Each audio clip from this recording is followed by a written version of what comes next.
Hola chicos, en esta clase vamos a introducirnos en el estudio del evolucionismo. Hoy vamos a descubrir cuáles fueron los antecedentes históricos de la antropología. Vamos a iniciarnos en el recorrido por las diferentes corrientes antropológicas y vamos a trabajar especialmente en esta primera corriente que es el evolucionismo. Cuando hablamos de corriente tenemos que tener en cuenta que hablamos de una forma de método de investigación y de pensamiento que se relaciona con una época. Entonces los científicos de una época determinada hacían las cosas de esta manera y se englobaban dentro de una corriente de pensamiento. En este caso, la primera, el evolucionismo. De los varios modos que encontramos para definir el trabajo antropológico, dos cuentan con mayor aceptación. Uno tiene que ver con su objeto de estudio, en el cual la antropología es definida como el estudio de la otredad cultural, de la alteridad cultural o de la diversidad cultural. El segundo se refiere a su técnica o método y sostiene que la particularidad de la antropología reside justamente en su forma de trabajar, en el modo en que se recolectan, analizan y exhiben sus datos. Este modo de trabajar es la observación participante que veremos más adelante. Si lo analizamos, ninguno de los dos elementos por separado puede definir la ciencia. Es más, la antropología hoy no se puede definir ni explicar sin referirnos a la historia de cómo formó parte del campo científico. Esto es porque la ciencia es acumulativa. Los componentes que vamos a estudiar hoy van a formar parte de teorías elaboradas en distintos momentos históricos. Esta acumulación de la ciencia no implica que se van sumando cosas, así nomás simplemente, ni que pasamos de una idea mayor a una idea menor, sino que se tiene que pensar como una acumulación que se llama conflictiva. Ustedes van a ir viendo a lo largo de la materia cómo cuando una corriente cumple un tiempo o un ciclo o cambia el pensamiento de la época, esa corriente entra en discusión con la corriente nueva y generalmente la nueva corriente viene a discutir, a refutar, a contradecir todo lo que dijo la corriente anterior. Entonces, para entender qué hace un antropólogo es necesario tener en cuenta, en primer lugar, el contexto histórico y social, su relación con el campo científico en general, la ubicación de esta ciencia con otras ciencias, porque vamos a ver que las ciencias sociales especialmente se relacionan mucho entre sí, y la relación entre las partes que la constituyen, objeto, teoría, métodos y técnicas. A fines del siglo XIX, la antropología se formalizó como ciencia.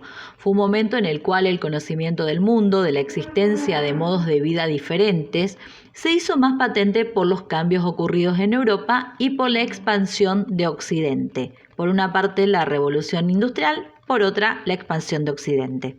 Por una parte, la revolución industrial como producto de cambios tecnológicos importantes es el momento en el que se abren las fábricas, en que se generan las ciudades, las aglomeraciones de población, generó nuevas diferencias de clases, nacionales, étnicas y problemas que con el tiempo fueron denominándose sociales.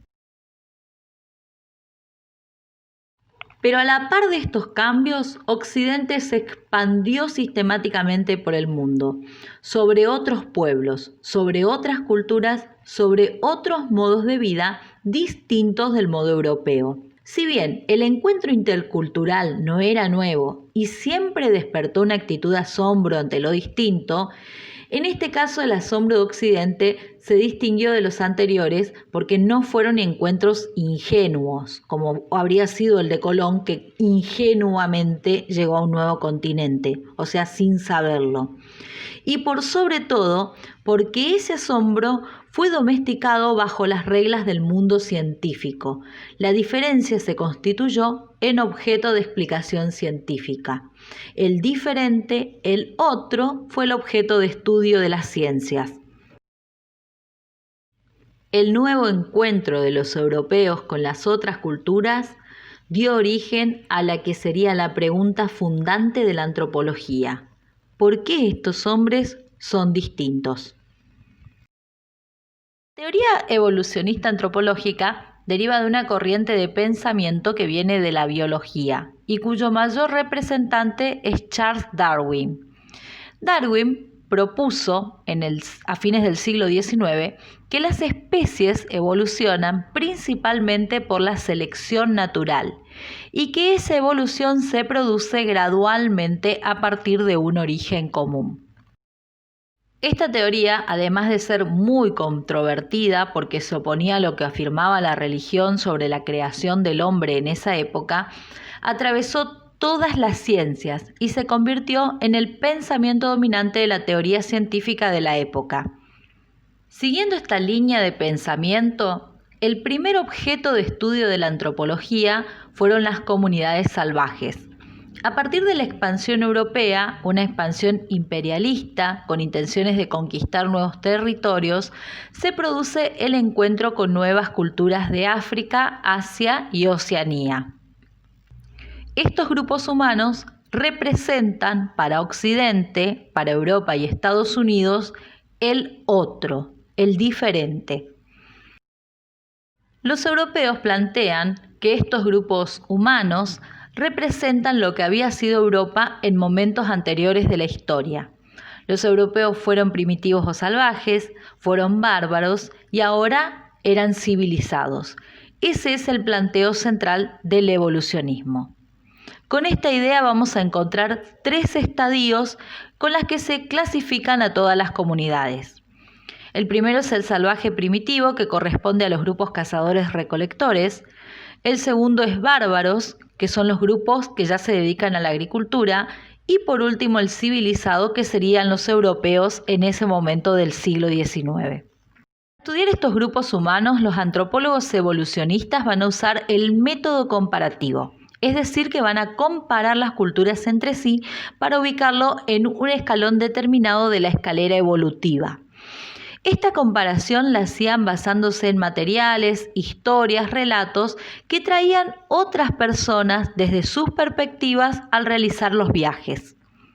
Esto quiere decir que el antropólogo nunca abandonaba su salón de clases, nunca abandonaba sus aulas universitarias. Vamos a tener 2 grandes referentes en el evolucionismo antropológico, Edward Taylor y Lewis Morgan. Edward Taylor pertenecía a la Universidad de Oxford. Él planteaba una cadena evolutiva unilineal, o sea que iba de un punto al otro punto que no podía desviarse, para pensar en las creencias religiosas. Así, en esta cadena él plantea que se iba desde el animismo, que era cuando los grupos primitivos creían en los espíritus que habitaban los bosques, pasando por el politeísmo, que era cuando empezaban a creer en varios dioses al mismo tiempo, como por ejemplo es el caso de los griegos. Luego iban al monoteísmo, que era cuando ya creían en un solo dios, y cuyo ejemplo más claro es el cristianismo. Y por último, Taylor va a hablar del mayor estadio, o cuando se alcanzaba la mayor civilización, que era cuando el hombre dejaba de creer en los dioses y solamente se aplicaba a la ciencia. En el caso de Lewis Morgan, él era estadounidense, trabajaba con las tribus iroquesas.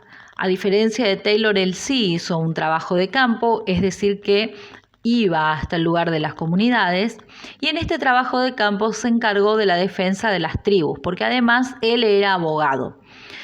Parte de la defensa consistía en ver que no le quiten las tierras, y también por otra parte él explicaba que parte de los actos violentos que cometían los iroqueses tenían que ver con su naturaleza, que era un salvaje. Este pensamiento va a ser de los que fundan lo que después será la relación entre la dimensión biológica y la dimensión cultural. Una dimensión que aún al día de hoy es muy difícil separar. Hay mucha gente que todavía sigue sosteniendo que por cuestiones biológicas una persona puede ser violenta. Este tipo de afirmaciones son los que condujeron después a muchas formas de racismo. Además de esto, Morgan va a comparar 139 sociedades para investigar cómo se expresaba el parentesco, es decir, las relaciones familiares. porque él va a ser el que arme esa clasificación que les expliqué anteriormente, que de acuerdo a las tecnologías que utiliza cada grupo puede ser considerado salvaje, bárbaro o civilizado. Pero también va a considerar dentro de esa clasificación cómo evolucionó la familia y el parentesco. Morgan va a plantear que en una primera etapa había promiscuidad, es decir, que no había reglas respecto a las relaciones que se mantenían dentro de una tribu.